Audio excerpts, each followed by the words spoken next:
For someone like me, an overthinker who has a chaotic mind with thoughts overlapping each other, shoving one another, trying hard to survive and not get deleted, journaling has been life changing.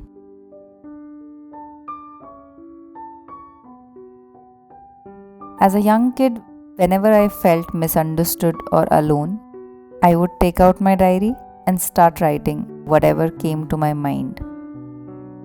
Frankly, I don't remember when I first had the urge to write my thoughts or why exactly I decided to journal, but it felt like I was sharing my pain with a close friend. I would completely be myself, sharing every little detail in my diary. I would write about my deepest thoughts that I was most uncomfortable sharing with.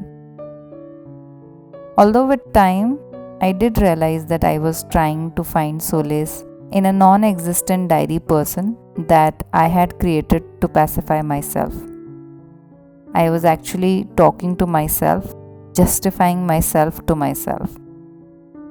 It actually sounds funny now, but everyone does silly things as a kid, isn't it? With time, my thoughts became more complex and mature, but my writings became fewer. Even though I wanted to, I would hardly get the time to sit peacefully and focus on my thoughts. I know many people who diligently journal every day, making it their daily routine. More than anything, it acts as a great therapeutic process, and I, of course, understand the concept and its benefits. However, I somehow fail miserably at everyday journaling. Writing my thoughts is more like my way of calming my mind. Mostly it happens when I feel overburdened with my own thoughts. Whenever I am on the verge of going blank because I have too much on my mind, I sit down and try to write my heart out. Random, uninterrupted, unedited thoughts. Everything that is going inside me, I spill it out. And after blurting out all the thoughts that had been suffocating me, I feel so relaxed.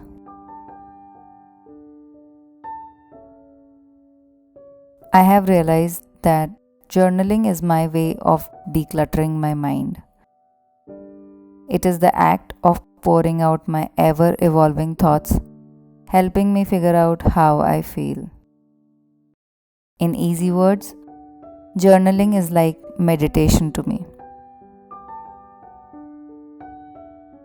While some may like to keep a fitness journal, food journal, or simply a bullet journal, some prefer to call it their gratitude journal or dream journal. Now, every person might choose a different way of keeping a journal depending on their preferred genre or interest. I, however, like to keep it very simple. My friend Mohsin once told me to simply start writing whatever came to my mind without stopping or thinking about it. After a while, as you write, the innermost thoughts come pouring out. You won't even realize when your subconscious has taken control and started sharing itself on paper.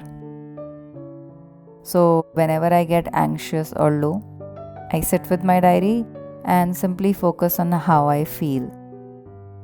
While many people prefer digitally journaling their thoughts, I prefer writing in my notebook rather than using the laptop or mobile.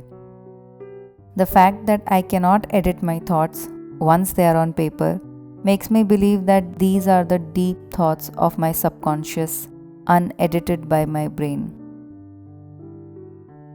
Documenting my thoughts is one of the safest ways of releasing and processing my feelings without causing any harm. It helps me release my pain and sadness without any judgment.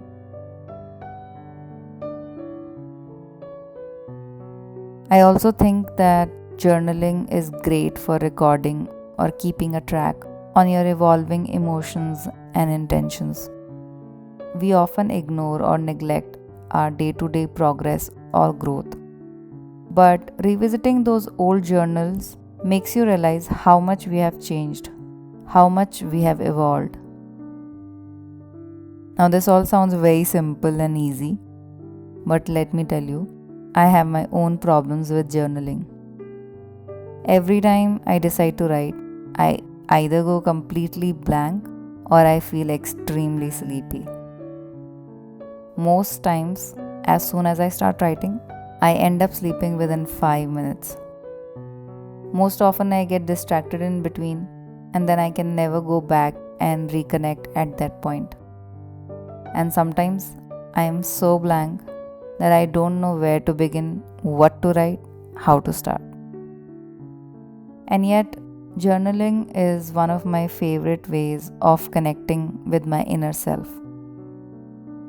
It is my sacred space where I can be myself with nobody judging me or my emotions. Sharing my emotions has been one of the most difficult things for me. I am too sensitive when it comes to sharing myself with people, and therefore, whenever I get time, I set out my journal and start writing. I hope you didn't mind me talking my heart out with you. I just wanted to share this one thing that has helped me with my anxiety every time I felt alone. I hope I have persuaded you enough to give it a shot. Do try it sometime. I'm sure you will feel better once you're done. Hope you enjoyed watching this video. Thank you for sharing your time with me.